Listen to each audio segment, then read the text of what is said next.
예, 시청자 여러분 안녕하십니까. 살아있는 공자 말씀 생활론어 하기편 14장에 대해서 오늘 말씀드리겠습니다. 14장은 이렇게 시작됩니다. 군자는 먹을 때 배부름을 구하지 아니하고 편안한 삶을 추구하지 아니하며 일을 함에 있어서는 부지런하고 말은 신중하게 하며 도를 가진 사람에게 나아가 배우고 자신을 바르게 한다면 이런 사람을 배우기를 좋아하는 사람이라고 말할 수 있다. 이런 내용인 것입니다. 그러니까 여기서 나오는 군자라고 하는 얘기는 높은 지위에 있는 사람들을 이야기하는 것이 아니라 도덕적 품성을 지닌 사람들, 이런 사람들을 우리는 군자다 이렇게 얘기합니다. 여기서 이 14장에서 얘기하는 군자라고 하는 개념은 배우기를 좋아하는 사람, 다시 얘기하면 호학자가 바로 군자라고 이렇게 이야기할 수가 있는 것이죠. 호학자가 되기 위해서는 조건이 있어야 됩니다. 첫째, 배부름을 구하지 않는다. 이거 식탐하지 않는다는 얘기입니다. 첫째는 식탐하지 않고, 두 번째는 거처함에 있어서 편안함을 구하지 않는다. 이거는 좋은 집, 좋은 옷, 뭐 이런 것들에 관심을 갖지 않는다. 이런 얘기고, 두 번째가 일을 함에 있어서는 부지런하다. 이게 일을 부지런하게 하고 말을 신중하게 하고, 이게 세 번째 조건입니다. 네 번째는 도를 가진 사람이라고 하는 얘기는 높은 도덕적 품성을 지녀서 우리에게 어떤 영향을 줄 수 있는 그러한 사람들, 이런 사람들을 찾아가서 배우고 그 배운 것을 자기를 바르게 하는데 실천할 수 있다면 이게 네 번째입니다. 그래서 네 가지란 조건을 충족시킨다면은 이런 사람을 배우기를 좋아하는 사람이라고 할 수 있다. 이런 얘기가 되는 것입니다. 이 장에서 공자는 군자의 삶의 태도에 대해서 강조하고 있습니다.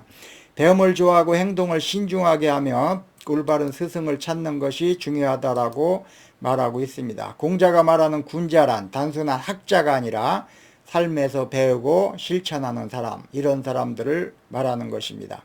공자는 군자가 물질적인 것에 얽매이지 않고 배움을 통해서 인격을 닦아야 한다고 강조하고 있습니다. 군자가 배불리 먹지 않고 식탐하지 않고 편안함을 추구하지 않으며 배움을 통해서 자기 자신을 바르게 세워야 한다고 말하고 있습니다. 배움의 목적은 단순히 먹고 살기 위한 것이 아니라 생계를 위한 것이 아니라 올바르게 살아가는 그 과정 자체다라고 말하고 있는 것입니다. 배움이 그러니까 공자는 논어에서 위기지학, 위인지학이라고 하는 말을 한 적이 있습니다.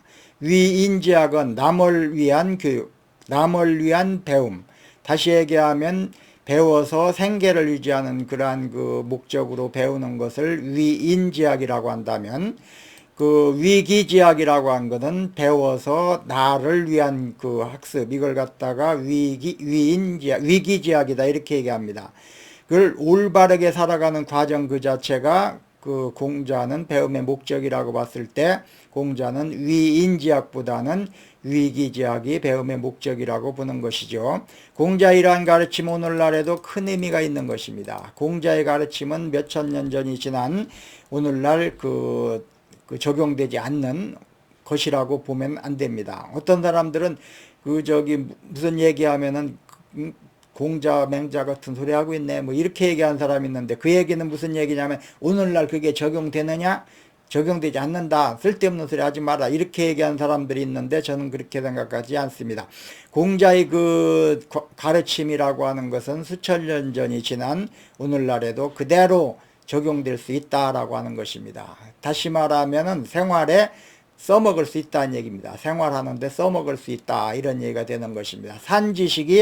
산지식으로 활용될 수 있다는 얘기입니다. 현대사에서 배움은 직업과 성공을 위한 수단으로만 여겨지지만, 위인지학으로 여겨지지만, 공자의 가르침을 따르면 배움은 인격을 닦고 더 나은 삶을 만들어가는 과정이라는 점을 깨달아야 한다. 다시 얘기하면 공자의 가르침에 따른다면 배움이라고 하는 것은 위기지학이 아니라 위인지학이 아니라 위기지학이라는 점을 깨달아야 된다는 얘기입니다. 배움을 좋아하는 사람은 배고픔과 편안함을 구하지 않습니다. 즉 먹고 사는 문제에만 몰두하는 것이 아니라 정신적인 성장을 위해 노력합니다. 스티브 잡스는 대학을 중퇴하고 리드 대학교에서 우연히 서예 수업을 듣게 되었습니다. 텔리그라피. 당시 그는 학위 취득과 무관한 이 수업이 자신의 인생에 중요한 영향을 미칠 것이라고는 예상하지 못했습니다. 하지만 이 경험은 훗날 애플의 디자인 철학에 깊은 영향을 미쳤습니다. 잡스는 서예 수업에서 동양과 서양의 아름다운 글꼴, 즉 타이포그래피, 글자의 균형, 여백의 미학 등을 배우면서 문자 디자인이 단순히 정보를 전달하는 도구가 아니라 예술이 될 수 있음을 깨달았습니다. 이후 그가 애플을 창업했고 그 최초의 개인용 컴퓨터인 맥켄토시를 개발할 때 그 이 텔레그라피의 경험, 배운 경험이 중요한 역할을 했습니다.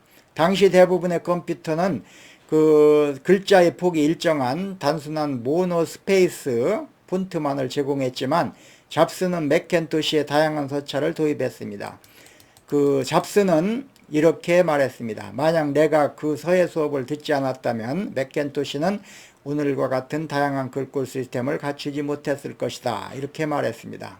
잡스는 배운 것을 실천하며 제품에 반영했습니다. 결국 애플의 차별화된 브랜드 가치를 만들어냈던 것입니다. 이처럼 배움은 단순한 지식 습득을 넘어 삶 속에서 활용되고 발전시킬 때 비로소 그 가치가 발휘되는 것입니다. 잡스는 돈을 버는 것만이 아니라 깊이 있는 배움을 통해서 가치를 창조했습니다. 반대로 단순한 취업만을 목적으로 삼고 공부하는 그 사람들이 있습니다만 이런 사람들은 단편적인 지식은 많을지 모르지만 창의적인 사고를 하지 못하는 경우가 허다합니다. 또한 군자는 일할 때 부지런하고 말을 할 때 신중해야 한다는 점을 강조하고 있습니다. 현대사회에서는 말솜씨가 뛰어난 사람이 성공하는 경향이 많습니다만은 말보다 행동이 중요한 것입니다. 세계적인 기업가이자 기술 발명가인 일론 머스크라고 하는 사람은 인류를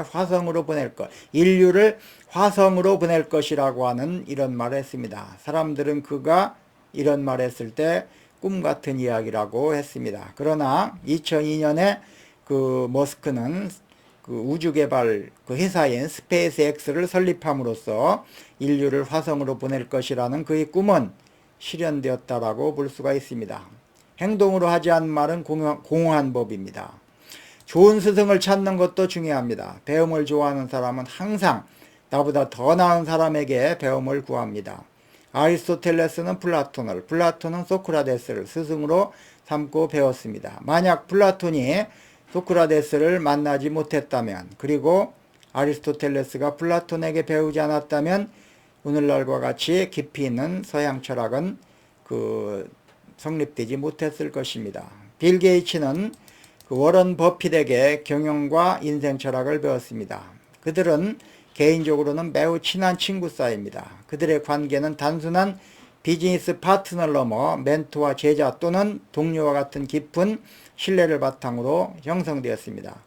게이츠는 버핏에게 투자에 대한 많은 가르침을 받았고 버핏은 게이츠의 사업적 성공을 높이 평가했습니다. 빌 게이츠가 워런 버핏에게서 배운 가장 중요한 것은 시간관리와 장기적인 안목이었다라고 말했습니다. 그가 단순히 기술을 개발하는 것에 그치지 않고 지속가능한 기업 운영을 할 수 있었던 것은 뛰어난 스승을 만나서 그 배움을 구했기 때문인 것입니다. 배움을 좋아하는 사람은 좋은 스승을 찾고 스스로를 바르게 하는 것입니다. 배움이란 혼자만의 힘으로 이루어지는 것은 아닌 것입니다. 더 나은 사람에게 배움을 구하고 스스로 부족한 점을 채워나가면서 이루어지는 것입니다. 결론적으로 말씀드렸을 때 오늘날 많은 사람들은 공부한다라고 했을 때 그 공부를 취업을 위한 도구라고 생각합니다. 위인지학이라고 생각하는 것입니다. 하지만 공자는 배움이 단순히 생계를 위한 수단이 아니라 위인지학이 아니라 삶을 올바르게 살아가기 위한 과정, 즉 위기지학이라고 가르치고 있습니다. 그래서 오늘은 학위편 14장 저는 배움을 좋아하는 사람의 조건이라고 제목을 달았습니다. 그리고 그 내용에 대해서 살펴봤습니다. 오늘은 여기까지 하겠습니다. 오늘도 시청해 주신 그 여러분께 감사드립니다.